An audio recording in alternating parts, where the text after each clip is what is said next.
This is TLV1.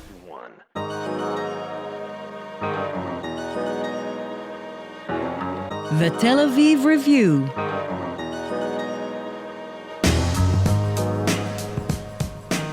Hello and welcome to the Tel Aviv Review, brought to you by the Van Leer Jerusalem Institute, which promotes humanistic, democratic, and liberal values in the social discourse in Israel, and the Israel Institute, enhancing the knowledge and study of modern Israel.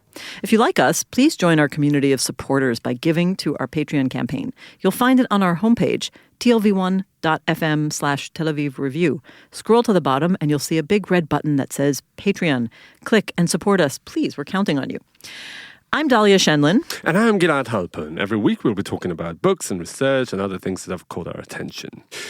This week we welcome Moshe Sakal, who is a writer and a digital heritage specialist. For our purposes, he is a novelist, and he has published 3 books so far. His latest, third book, The Diamond Setter, was originally published in 2014 in Hebrew.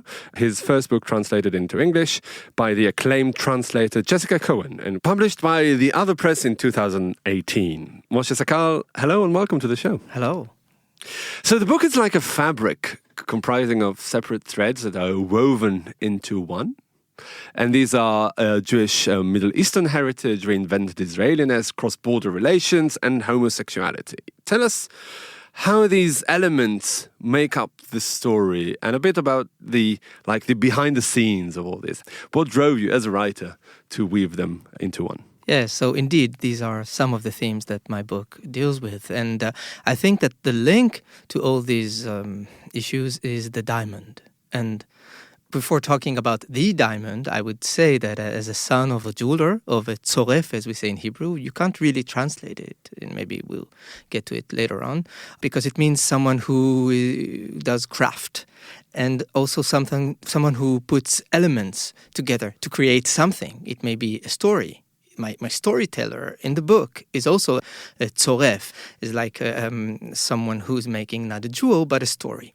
So I grew up surrounded by stories about diamonds, gold, and when I thought about this story and how to tell it, it took me 6 years writing this, making the research and writing this book novel, and I was thinking about a diamond. That each and every character would be like a facet of a diamond. Because I knew that unlike my other books, this would be first and mostly the story of an era and a place. And when I say place, it's not only Eretz Israel, it's not Israel, it's not Palestine, it's this place in which we live in, this place that I wanted to recreate. Maybe my grandfather's Middle East, Moshe Sakal. He was born in Damascus. And I wanted to do this by telling this diamond story, that each and every character would tell their story, and in the end, the reader will look at the whole creation as a diamond. You can jump into it, and you can look at it as a whole from afar. So is the diamond a metaphor for what? Like the family of people who make up this place? First of all, a diamond is always a metaphor, and it's also something really? Even when it's sitting on our hands? And also, it is very concrete. Do you know, by the way, that some people make diamonds out of people or pets that they loved? Yes. I wanted to write about it, but that was too creepy for my book. But yes, you can go online and you can, just theoretically take the remains of someone you like. Let's talk about, your fish, because I don't want to talk about concrete real people, but people do that. And they create a diamond out. They scoop out all the carbon? Yes, and then they wear it like a jewel. Yes.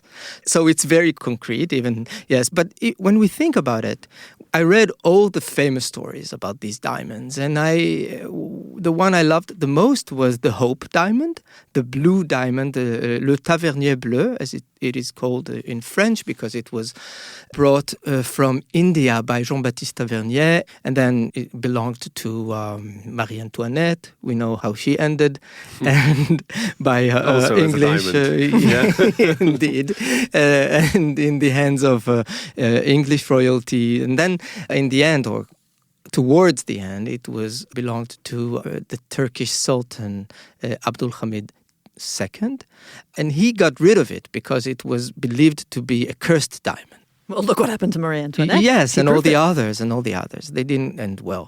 In my story, this sultan gives a piece of the diamond to Aunt Grazia, I call her Grazia in Hebrew, who is the great aunt of our diamond setter. So I took this story, and what I like about, among other things, in diamonds is that they always tell a story of an era, a story of a family, because I always write about families. People believe in many things that are related to diamonds. I guess I shouldn't have asked if it was a metaphor. I want to go back and correct my question because it was a little bit cynical to say, oh, even when it's sitting on our hands. Of course, it's a metaphor when it's sitting on our hands because it usually signifies a bond between two people and a promise of a future marriage. So in a way, I should not have been so cynical in my question. But I want to ask another question, which is that one of the phrases that I think it's the Menashe character keeps saying in the book. The diamond setter. The diamond setter, the main character, is that once a diamond has come forth from the earth, it cannot be put back. Exactly. I like that.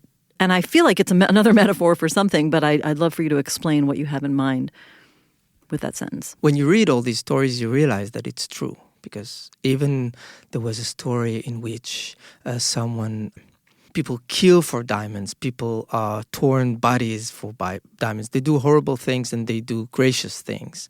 And people are gone in the end, but those diamonds always appear, just like stories. So for me, diamonds are not like people because we are ending at some point, but stories remain and stories save life as much as stories can do.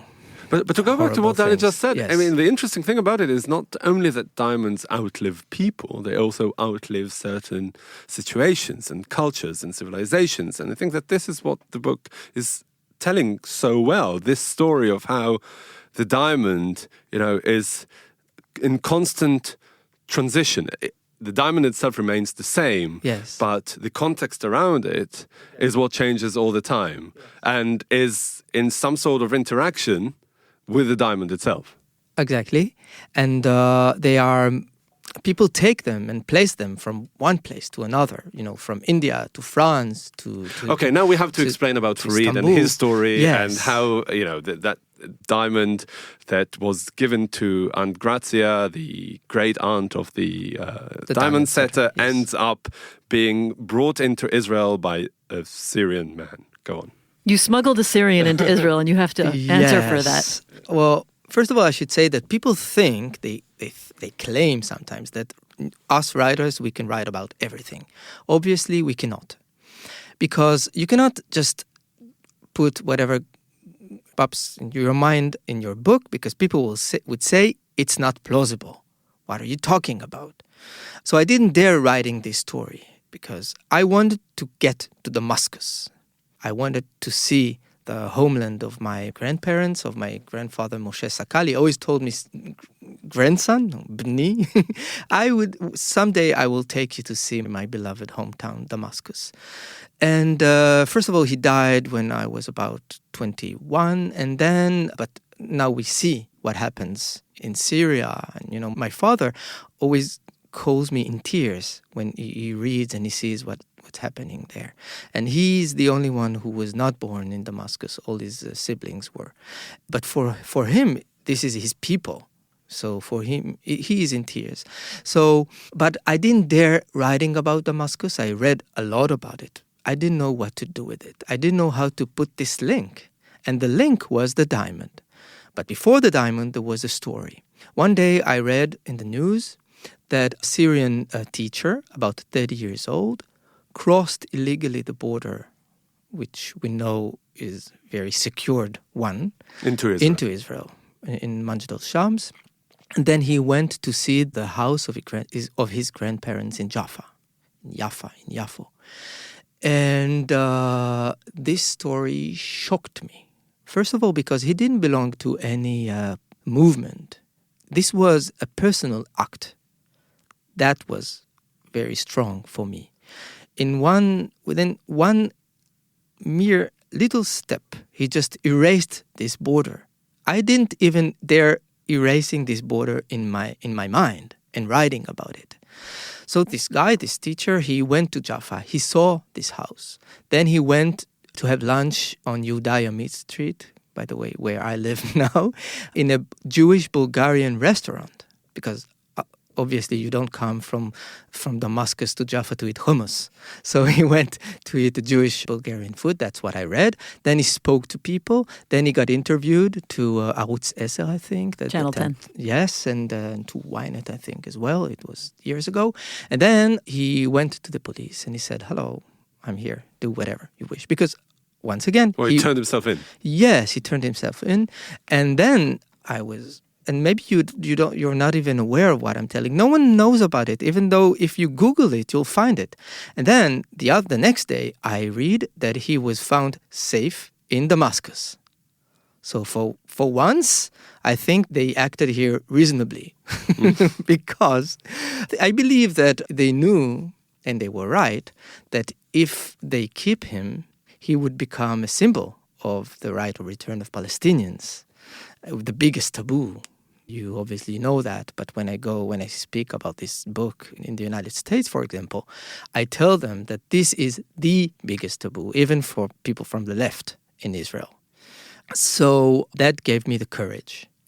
And since I didn't have the courage to go to do the same act physically in real life, I wrote about it. But when I read this, I knew that I had the book, that I could write this book.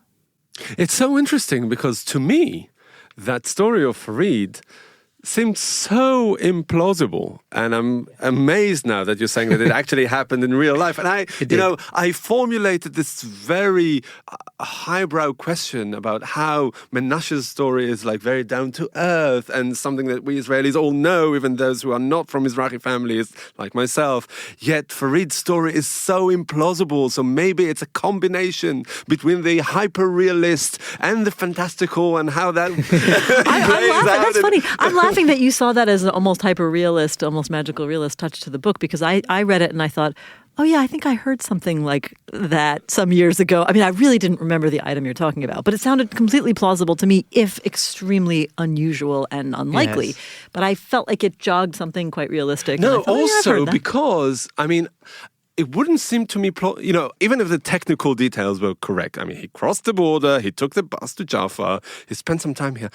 Israel, for a Syrian young man, would be fantastically foreign as going to Syria, to Damascus, would be for us. No, but you forget that the character spent part of his childhood in the U.S., right? The character yes, spent how many in my years? story. Yeah, in your story. So yes. so in other words, I don't know about the real story, but in your character made it more plausible to me, because I thought, well, he speaks English. He spent his teenage years in the U.S. His favorite band, or his favorite band was Radiohead. No, his favorite band was Radiohead. Radiohead. So he's got, yes. he's sort of attuned to Western culture. I read the book closely, more closely than you wrote it. He likes also Mashul Leila. Yes, he does. So do I, by the way. So well, no, is to your begin answer. with, to begin with, life is implausible. That's How are we even here? Stranger than fiction. Yeah. And also, I think that you may refer to the genre, because I wrote it as a legend. I mean, something that may happen and may not happen. So I think that you had this sense, because, it's too easy for me as the writer coming to you and say, yes, you think it's implausible, but if you Google it, it happened. That doesn't make any sense. I mean, for me, historically, as the writer of this book, it is important. But it's not something that is important for the book itself. Because when you write about things, you should, first of all, as a writer, have the sense that it could happen. So for me, it gave me the courage to... Maybe, I could have written about going to Amman. I mean, obviously, we can go to Amman, so I should choose another. No, but the taboo of Syria is better. Yes, no, but for example, Baghdad is implausible for us as well, but it's not my family story. And since I cannot believe that I would get there, I needed this thing.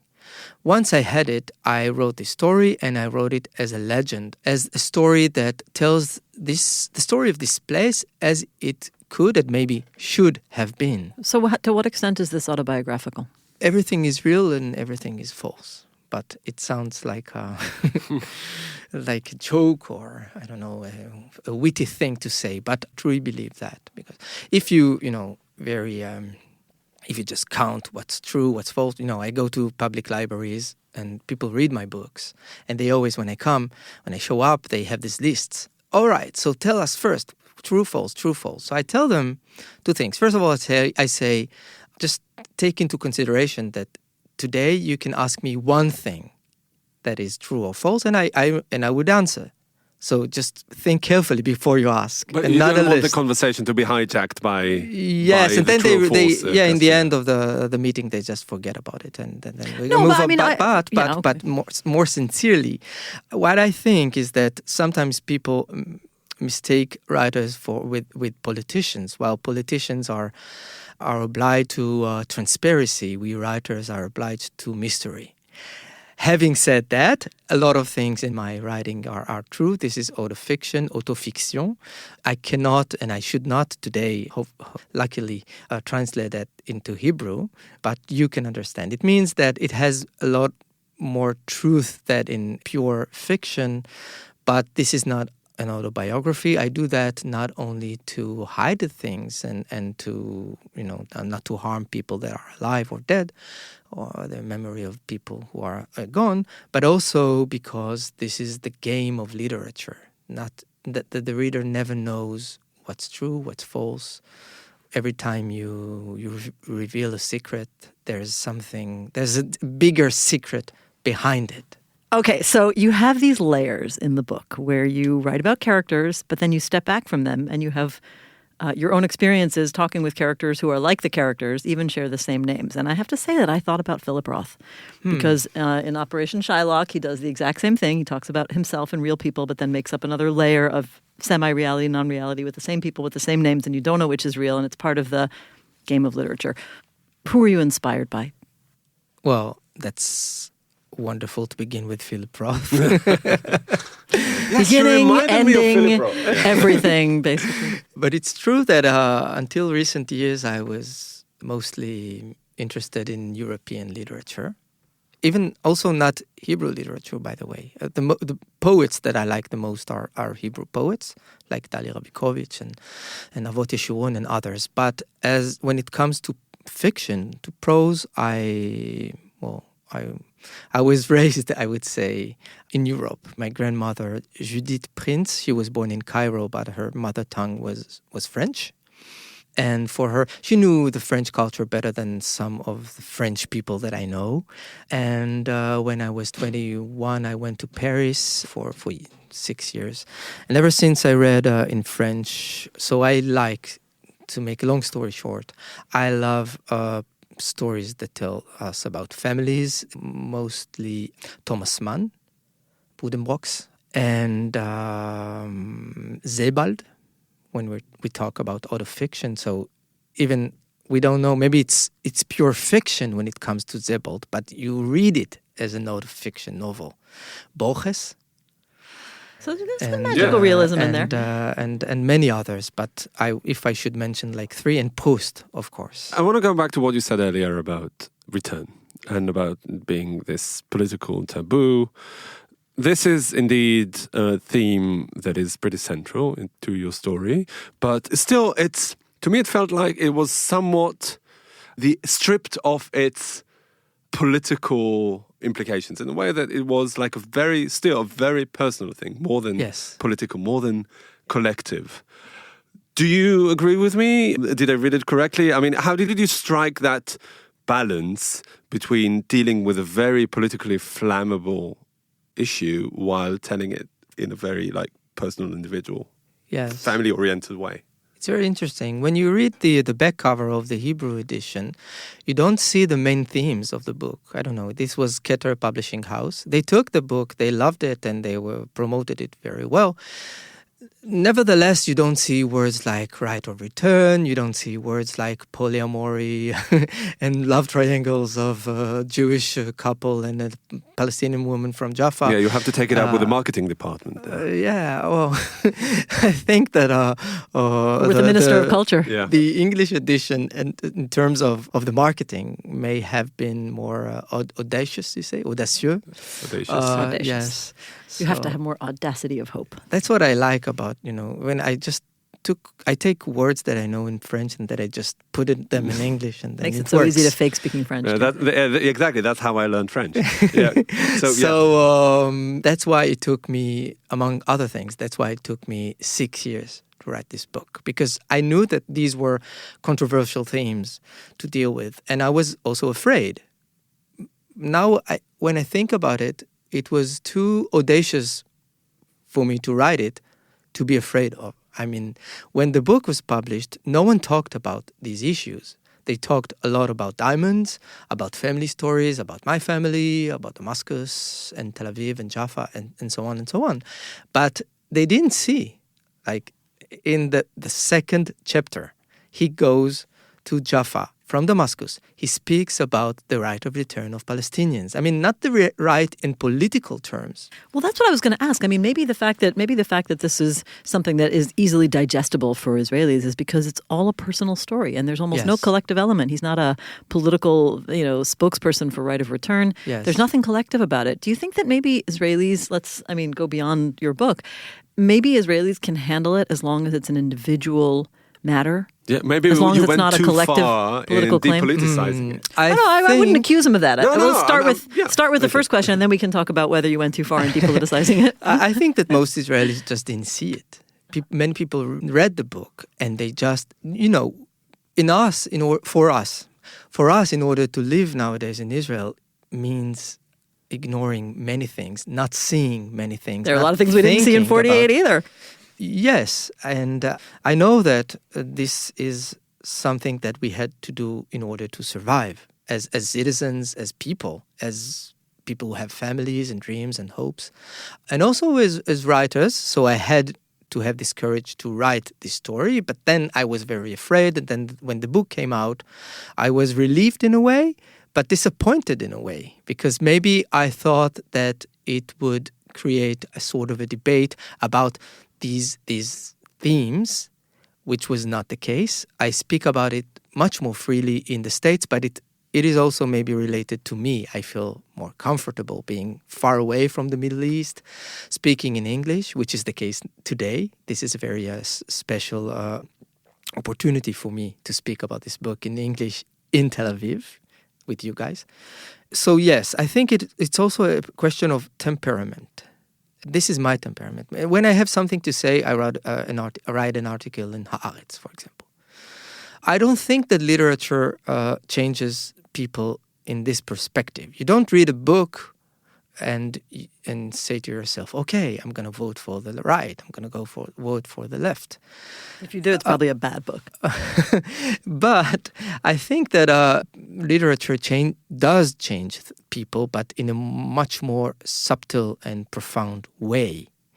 And this is what I intend to do in my writing and in my books. I tell a story. It's never the story. I wanted to tell a story of the Middle East, not the story of the Middle East. And I had this very humble thought that what I wish to happen is that in, say, 100 years, someone would find this book, and this someone would have a sense of two things. What this place, and when I say place, I mean region, was, and what it could have been. And hopefully in 100 years' time, it will be. I want to go back to what you said about the language. You said recently in an interview to an illustrious Israeli journalist, me, that you started working on the English translation before the Hebrew original was complete. Indeed. Why was that? Because I had this sense, or as you wrote in your article in London, the Jewish Quarterly? Yes, a hunch, but I spoke to you in Hebrew. So, yes, so I had this hunch, as you put it, well, that this story would interest the English readers and the United States. Because, it's very hard to publish a book in the United States. And I didn't choose my biggest success, which is Yolanda, that was published in France, a book inspired by my Egyptian grandmother, Yolanda. No, I chose this one because I had this sense that it would interest the story and the way that I put it. I just did. And I contacted Jessica Cohen. She read the manuscript. It was not as it is today because it had a lot of gilgulim, as we say in Hebrew. Incarnations. Evolution of the text. Or just drafts, but incarnations. I prefer incarnations. I think it's much more animation. Wonderful, exactly. Diamonds. And she loved it, and we started working on it. So she was a part of the process because she read all the drafts later on.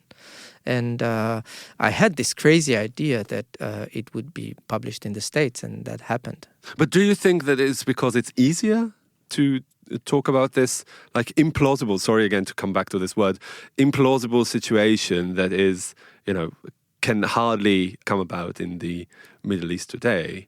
Is it easier to imagine it beyond the borders of this place?